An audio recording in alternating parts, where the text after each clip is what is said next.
Hello दोस्तों, नमस्कार। स्वागत है एक बार फिर से आप सभी का अपने प्रिय चैनल पर। दोस्तों आपको बता दें जो अभी की सबसे बड़ी खबर आ रही है, जहां पर दुनिया के बड़े बड़े नेताओं के बीच प्रधानमंत्री मोदी जी को ढूंढने की कोशिश की गई, वो भी जो बाइडेन ने। जी हां दोस्तों, मोदी जी को ढूंढते ही पीछे से उनका हाथ पकड़ करके दोस्तों उनसे हाथ मिलाया। बताएंगे दोस्तों और दिखाएंगे आपको अब भारत की और प्रधानमंत्री मोदी जी की क्या पावर है दोस्तों विदेशों में। और साथ ही आपको बताएंगे जहां प्रधानमंत्री नरेंद्र मोदी जी के लिए यानी भारत को लेकर जो बाइडेन ने किया सबसे बड़ा ऐलान 600 अरब डॉलर के निवेश का। जी हां दोस्तों, वो भी चाइना को चुनौती देने के लिए, भारत की मदद के लिए। बताएंगे बड़ी खबर दोस्तों। और इतना ही नहीं, प्रधानमंत्री मोदी जी ने ब्रिक्स समिट के माध्यम से दोस्तों देशों को करारा जवाब दिया है। और दोस्तों उससे भी बड़ी खबर आपको बताएंगे, जहां पर पाकिस्तान को ब्रिक्स समिट में नहीं मिली एंट्री दोस्तों, तो बहुत दुखी हुआ और दुखी होते हुए भारत को कोसने लगा दोस्तों। कहा एक देश भारत नहीं हमारा रास्ता रोका है। बताएंगे दोस्तों पाकिस्तान की इस बौखलाहट को आपको दिखाएंगे। साथ ही आपको बताएंगे जहां उद्धव ने 22 जून को ही कर ली थी सीएम पद छोड़ने की तैयारी सरकार बचाने के लिए, भाजपा से किया गया था संपर्क। बहुत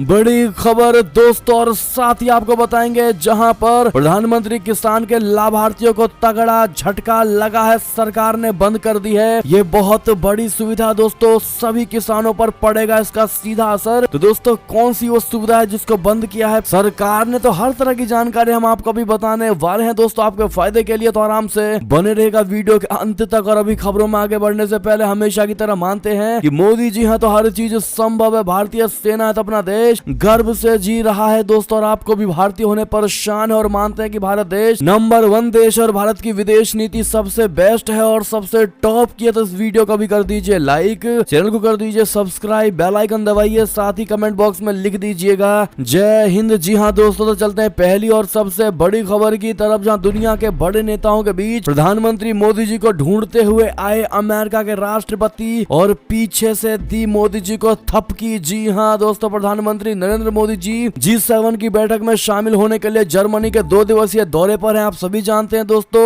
कल यानी सोमवार को उनके दौरे का दूसरा और अंतिम दिन था। प्रधानमंत्री मोदी जी का जर्मनी में रहने वाले भारतीयों ने जोरदार स्वागत किया था दोस्तों। और इसी दौरान पीएम मोदी ने म्यूनिख में प्रवासी भारतीयों के कार्यक्रम में भी शिरकत की, जहां उन्होंने अपने संबोधन में भारत की उपलब्धियों का भी जिक्र किया दोस्तों। और इसी बीच जर्मनी में वर्ल्ड लीडर्स के साथ जारी हुई तस्वीरों में पीएम मोदी जी के प्रति सम्मान और भारत के बढ़ते कद का एक बेहतरीन नजारा भी देखने को मिला। दरअसल प्रधानमंत्री नरेंद्र मोदी जी ने जर्मनी में सोमवार को अमेरिका को राष्ट्रपति जो बाइडेन और फ्रांस के राष्ट्रपति इमैनुअल मैक्रो और कनाडा के प्रधानमंत्री जस्टिन ट्रूडो से मुलाकात की। जी हां दोस्तों, इस मुलाकात का एक वीडियो सोशल मीडिया पर बहुत तेजी से वायरल हो रहा है दोस्तों, आप देख पा रहे होंगे, जिसमें अमेरिकी राष्ट्रपति Joe Biden PM Modi ji से हाथ मिलाने के लिए दौड़े दौड़े आए दोस्तों। वीडियो में साफ देखा जा सकता है कि जब पीएम मोदी ने कनाडा के प्रधानमंत्री जस्टिन ट्रूडो से बातचीत कर रहे थे, उसी दौरान अमेरिकी राष्ट्रपति उनसे मिलने के लिए पहुंचे और उन्हें पीछे से थपकी दी, जिसके बाद उनसे हाथ भी मिलाया। इस दौरान उनके सामने कई दिग्गज नेता रहे, लेकिन जो बाइडेन सीधे पीएम मोदी जी के पास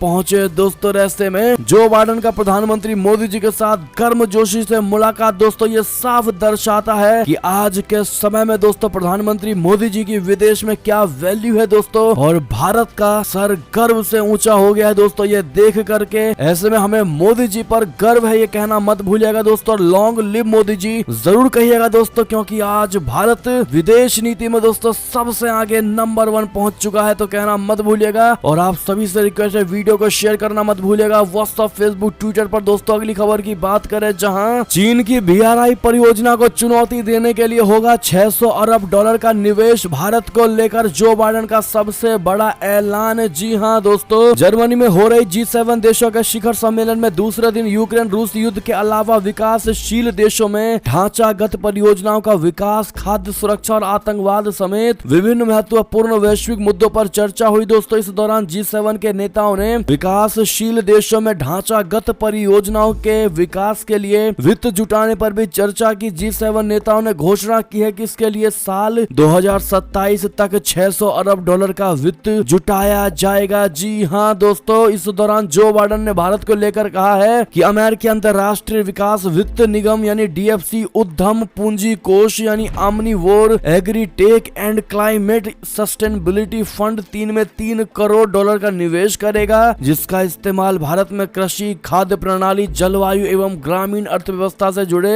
उद्यमों में निवेश के लिए किया जाएगा। बहुत बड़ी खबर दोस्तों। ऐसे में थैंक यू जो बाइडेन कहना मत भूलेगा आप लोग। इसी से जुड़ी बड़ी खबर बता दे दोस्तों, जहां पर प्रधानमंत्री मोदी जी ने कहा, हमने सदियों की गुलामी सहन की है, अब भारत तेजी से बढ़ने वाली अर्थव्यवस्था है। जी हाँ दोस्तों, प्रधानमंत्री नरेंद्र मोदी जी ने जर्मनी के श्लॉस एल्माउ में G7 शिखर सम्मेलन को प्रोत्साहित करते हुए दोस्तों कहा कि G7 में बेहतर भविष्य में निवेश, जलवायु, ऊर्जा, स्वास्थ्य विषय पर अपने संबोधन के दौरान कहा, एक भ्रांति है कि गरीब देश पर्यावरण को अधिक नुकसान पहुंचाते हैं, लेकिन भारत का 1000 से अधिक वर्षों का इतिहास इस दृष्टिकोण का पूरी तरह से खंडन करता है। प्राचीन भारत ने अपार समृद्धि का समय देखा है। जी हाँ, उन्होंने कहा, हमने सदियों की गुलामी भी सहन की है और स्वतंत्र भारत दुनिया की सबसे तेजी से बढ़ने वाली अर्थव्यवस्था है दोस्तों, वो भी विश्व की बढ़ने वाली अर्थव्यवस्था है। विश्व की 17% जनसंख्या भारत में निवास करती है, लेकिन वैश्विक कार्बन उत्सर्जन में हमारा योगदान केवल 5% का ही है। जी हाँ दोस्तों, ऐसे में क्या आपको भी भारतीय होने पर गर्व है दोस्तों? हाँ या ना में जवाब जरूर दीजिएगा। देखते क्या कहती है भारत की जनता, और एक लाइक तो बनता है दोस्तों। वीडियो लाइक करना मत भूलिएगा। चलते हैं एक और बड़ी खबर की तरफ, जहां ब्रिक्स समिट में एंट्री नहीं मिली तो बहुत दुखी हुआ पाकिस्तान। कहा, बस एक देश ने रोका हमारा रास्ता। जी हाँ, पाकिस्तान वैश्विक विकास पर उच्च स्तरीय वार्ता में आमंत्रित नहीं किए जाने पर बेहद दुखी महसूस कर रहा है। पाकिस्तान ने सोमवार को किसी देश का नाम लिए बिना दावा किया है कि 24 जून को चीन में आयोजित विकास वार्ता के उसके निमंत्रण को एक ब्रिक्स सदस्य ने रोक दिया था। चीनी राष्ट्रपति शी जिनपिंग की अध्यक्षता में ये वार्ता बीजिंग में संपन्न हुई थी। जी हाँ दोस्तों, पाकिस्तान ने भारत का नाम लिए बगैर कहा है कि उसे एक देश ने हाल ही में संपन्न हुए वैश्विक विकास पर उच्च स्तरीय वार्ता में भाग लेने से रोक दिया है। पड़ोसी देश पाकिस्तान का इशारा भारत की तरफ था दोस्तों। दरअसल ब्रिक्स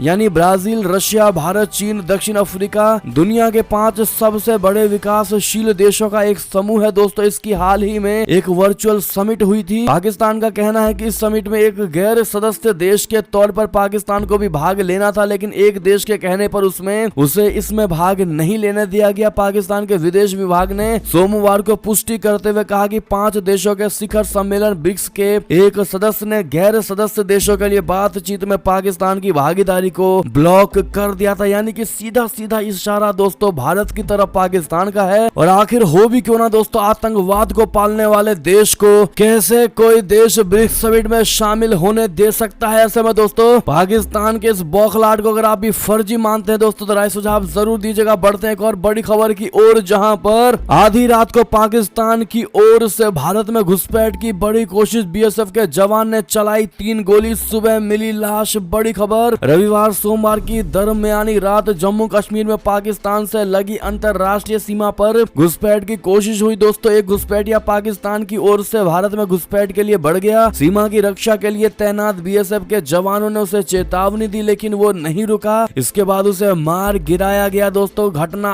RS पूरा सेक्टर के अंदर राष्ट्रीय सीमा के बकरपुर बॉर्डर आउट पोस्ट की है दोस्तों। बीएसएफ से मिली सूचना के अनुसार आधी रात करीब 12:10 पर सीमा की रक्षा कर रहे जवानों ने फेंस के पार हलचल देखी दोस्तों। एक व्यक्ति फेंस की ओर तेजी से बढ़ रहा था। जवानों ने उसे चेतावनी दी और वापस जाने को कहा, जिसके बाद भी वो फेंस की ओर बढ़ता रहा। इसके बाद बीएसएफ के एक जवान ने 3 राउंड गोली चला दी। गोली लगने के चलते घुसपैठिया वहीं जमीन पर गिर गया दोस्तों। सुबह बीएसएफ के जवान मौके पर गए तो देखा कि पाकिस्तानी घुसपैठिए का शव पड़ा हुआ है दोस्तों। उसके पास से कोई चीज बरामद नहीं की गई। आगे की कार्यवाही के लिए शव पुलिस को सौंप दिया गया है। जी हाँ दोस्तों, ऐसे में बहुत बड़े ऑपरेशन को अंजाम दिया गया है दोस्तों। और खबर की बात करें, जहां पर पत्रकार मोहम्मद जुबैर को दिल्ली पुलिस ने कर दिया गिरफ्तार। धार्मिक भावनाओं को आहत करने का है आरोप। जी हाँ दोस्तों, ऑल्ट न्यूज के सह संस्थापक मोहम्मद जुबैर को दिल्ली पुलिस ने धार्मिक भावनाओं को आहत करने के आरोप में गिरफ्तार किया है। दिल्ली पुलिस ने उन्हें आईपीसी की धारा 153, 295 के तहत गिरफ्तार किया है। दिल्ली पुलिस के स्पेशल सेल की IFSO यूनिट ने मोहम्मद जुबैर को गिरफ्तार किया है। जुबैर के खिलाफ आईपीसी की धारा 153A, 295A के तहत मामला दर्ज था। उसी मामले की जांच के चलते आज जुबैर को पूछताछ के लिए बुलाया गया था। पुलिस ने दावा किया है कि पर्याप्त सबूतों के आधार पर जुबैर को गिरफ्तार किया गया है। जुबैर को अदालत में पेश करके पुलिस रिमांड की मांग की जाएगी। बहुत बड़ी खबर दोस्तों, इस पर आपकी क्या निजी राय होगी दोस्तों, कमेंट करके जरूर बताइएगा। बढ़ते अगली बड़ी खबर की तरफ, जहां पर यूक्रेन में भीड़ भरे शॉपिंग सेंटर पर मिसाइल से बड़ा हमला। जेलेंस्की ने कहा रूस से दया की उम्मीद बेईमानी। जी हां, युद्धग्रस्त यूक्रेन में एक रूसी मिसाइल ने सोमवार को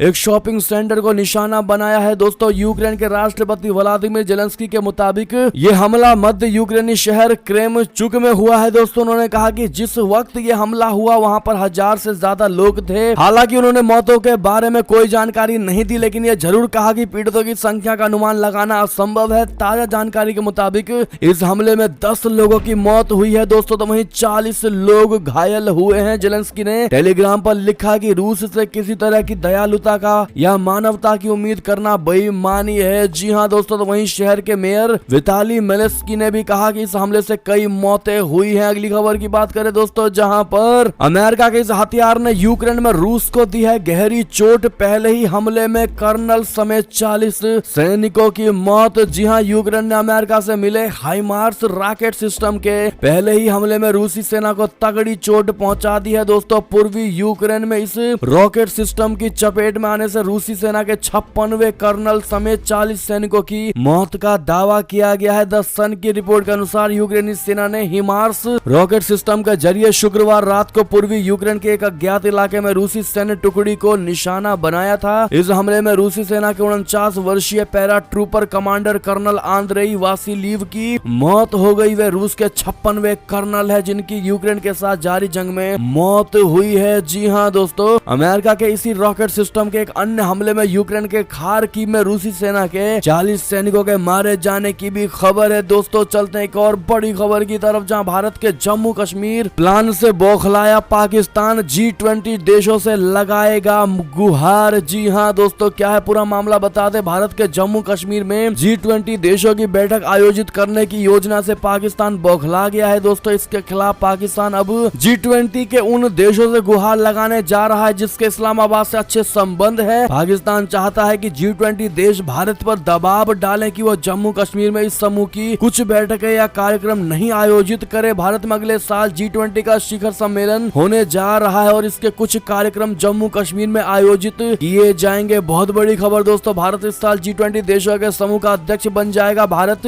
G20 देशों का सदस्य है। दोस्तों, इस संगठन में दुनिया की शीर्ष अर्थव्यवस्थाएं जैसे ऑस्ट्रेलिया, ब्राजील, कनाडा, चीन, Germany, France, Indonesia, Italy, Japan, Mexico, Russia, सऊदी अरब, तुर्की, अमेरिका और ब्रिटेन आदि देश शामिल है। जी हां दोस्तों, पाकिस्तान पहले भी दोस्तों भारत के इस कदम को खारिज कर चुका है और अब वो भारत को रोकने के लिए G20 देशों को साधने की कोशिश करेगा। ऐसे में दोस्तों, अगर आप भी मानते हैं कि पाकिस्तान के इस रुकावट को इग्नोर करके चलना चाहिए भारत को दोस्तों, तो राय सुझाव जरूर दीजिएगा आप लोग, क्योंकि हर चीज के रास्ते में दोस्तों कांटे जरूर आते हैं और हमें उन कांटों को पार करना ही होगा। क्या कहते हैं आप लोग, सुझाव जरूर दीजिएगा दोस्तों। चलते एक और बड़ी खबर की ओर, जहां पर भारत के गेहूं को सड़ा बताकर तुर्की ने लौटाया था। दोस्तों, अब भारत से गेहूं के लिए गिड़गिड़ा रहा है मिस्र। जी हां, तुर्की ने भारतीय गेहूं को सड़ा बताकर लौटा दिया था। गेहूं की खेप लौटाए जाने की खबर ने ग्लोबल मार्केट में जमकर सुर्खियां बटोरी थी। तुर्की द्वारा भारतीय गेहूं की क्वालिटी को लेकर उठाए गए सवाल का जवाब विदेशी मुल्क भारत से गेहूं खरीद कर दे रहे हैं। दोस्तों, अफ्रीकी देश मिस्र यानी इजिप्ट ने भारत से 1,80,000 टन गेहूं खरीदने का करार किया है। दुनिया के सबसे बड़े गेहूं आयातकों में से एक मिस्र ने हाल के वर्षों में काला सागर के रास्ते से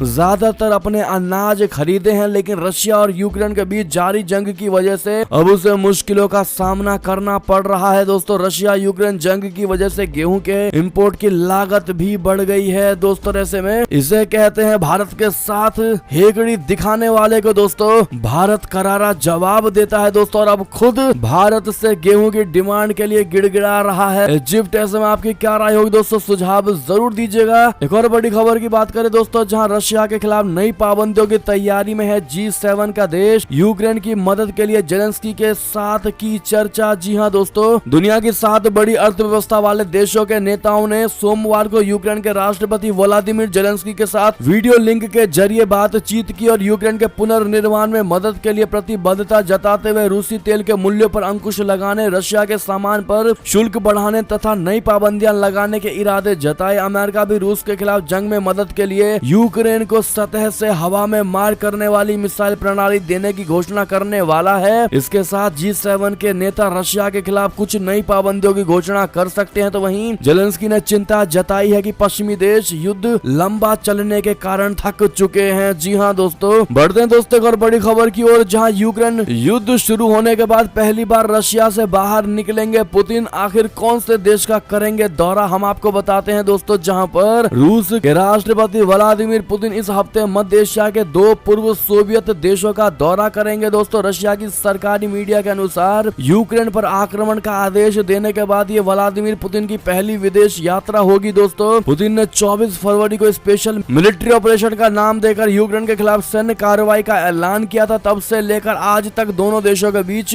युद्ध जारी है और इस युद्ध में यूक्रेन के हजारों आम नागरिकों की मौत हो चुकी है। इसके बावजूद शांति की कोई उम्मीद नजर नहीं आ रही है दोस्तों। इस बीच रूसी सेना ने पूर्वी यूक्रेन के बड़े हिस्से पर अपना कब्जा जमा लिया है। बहुत बड़ी खबर, रूसिया 1 स्टेट टेलीविजन के स्टेशन के क्रेमलिन संवाददाता पावेल जारूबिन ने कहा है कि राष्ट्रपति व्लादिमीर पुतिन ताजिकिस्तान और तुर्कमेनिस्तान का दौरा करेंगे। इसके बाद वे मॉस्को में बातचीत के लिए इंडोनेशियाई राष्ट्रपति जोको विडोडो से भी मिलेंगे दोस्तों। दुशांबे में पुतिन ताजिक राष्ट्रपति इमोमाली राखमोन से भी मिलेंगे। राखमोन को पुतिन का करीबी सहयोगी कहा जाता है। वे ताजिकिस्तान पर सबसे लंबे समय तक शासन करने वाले शासक हैं। जारूबिन ने बताया कि पुतिन अशगाबाद में अजरबैजान, कजाकिस्तान, ईरान और तुर्कमेनिस्तान के नेताओं सहित कैस्पियन देशों के एक शिखर सम्मेलन में भाग लेंगे। एक और बड़ी खबर की बात करें दोस्तों, जहां गहराता ही जा रहा है नेपाल में विदेशी मुद्रा का संकट। केंद्रीय बैंक के ताजा आंकड़ों से हुआ बड़ा खुलासा। जी हां दोस्तों, नेपाल के विदेशी मुद्रा भंडार में तेज रफ्तार से हो रही गिरावट ने देश में चिंता बढ़ा दी है दोस्तों। अब विदेशी मुद्रा भंडार नेपाल में निर्धारित न्यूनतम सीमा से भी नीचे चला गया है। ये बात नेपाल के सेंट्रल बैंक नेपाल राष्ट्र बैंक की तरफ से जारी ताजा आंकड़ों के सामने आई है दोस्तों। इन आंकड़ों से यह संकेत भी मिला है कि नेपाल सरकार ने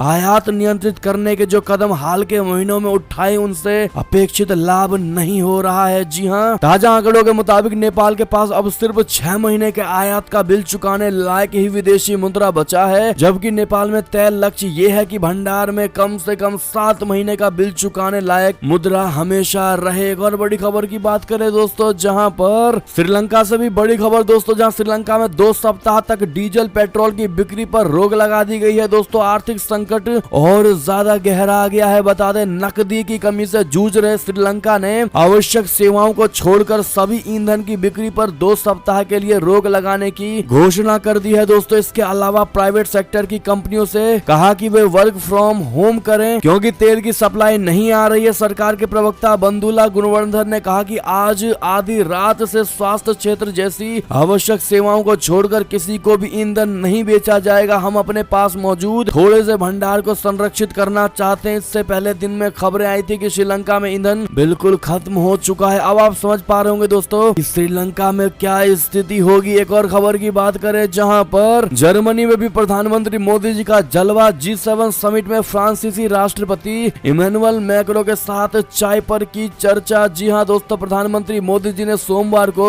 जर्मनी में फ्रांस के राष्ट्रपति इमैनुअल मैक्रों से मुलाकात की दोस्तों, और इस दौरान दोनों नेताओं ने चाय पर विभिन्न द्विपक्षीय तथा वैश्विक विषयों पर चर्चा की। प्रधानमंत्री नरेंद्र मोदी जी का फ्रांस के राष्ट्रपति के साथ दोस्तों मुलाकात को काफी ज्यादा अहम माना जा रहा है। एक और खबर की बात करें, जहां बड़ी खबर डोमेस्टिक खबर आ रही है, जहां पर उद्धव ने 22 जून को ही कर ली थी सीएम पद छोड़ने की बड़ी तैयारी। सरकार बचाने के लिए भाजपा से भी किया था संपर्क। बड़ा खुलासा, बड़ी खबर, अपनी ही पार्टी में बगावत का सामना कर रहे महाराष्ट्र के मुख्यमंत्री उद्धव ठाकरे ने 22 जून को शाम 5 बजे इस्तीफा देने की तैयारी कर ली थी। न्यूज एजेंसी ANI ने सूत्रों के हवाले से यह जानकारी दी है। बताया गया है कि जब उद्धव को यह साफ हो गया था कि बागी विधायकों की संख्या लगातार बढ़ती ही जा रही और उनकी सरकार को बचाने का कोई रास्ता नहीं है, तब उन्होंने इस्तीफा देने का फैसला किया था। सूत्रों ने कहा है कि उद्धव ठाकरे ने इस दौरान महाविकास अघाड़ी सरकार को संकट से निकालने के लिए भाजपा नेताओं से भी संपर्क किया था। हालांकि जब बात नहीं बनी तो उन्होंने इस्तीफा देने और फिर 22 जून की शाम को ही शिवसेना संस्थापक बाला साहेब के स्मारक पर जाने की तैयारी कर ली थी। चलते हैं एक और बड़ी खबर की तरफ दोस्तों, इसी से जुड़ी, जहां पर एकनाथ शिंदे और राज ठाकरे में हो सकती सकती है बड़ी डील, क्या महाराष्ट्र को मिलेगी नई सरकार? जी हां दोस्तों, सुप्रीम कोर्ट ने शिवसेना के 16 बागी विधायकों को आयोग ठहराने की किसी भी प्रक्रिया पर रोक लगा दी है। दोस्तों मुंबई में अब इस राजनीति की फिल्म का एक नया अध्याय शुरू हो चुका है दोस्तों, जिसमें एक्शन भी है, ड्रामा भी है और ट्रेजेडी भी है दोस्तों,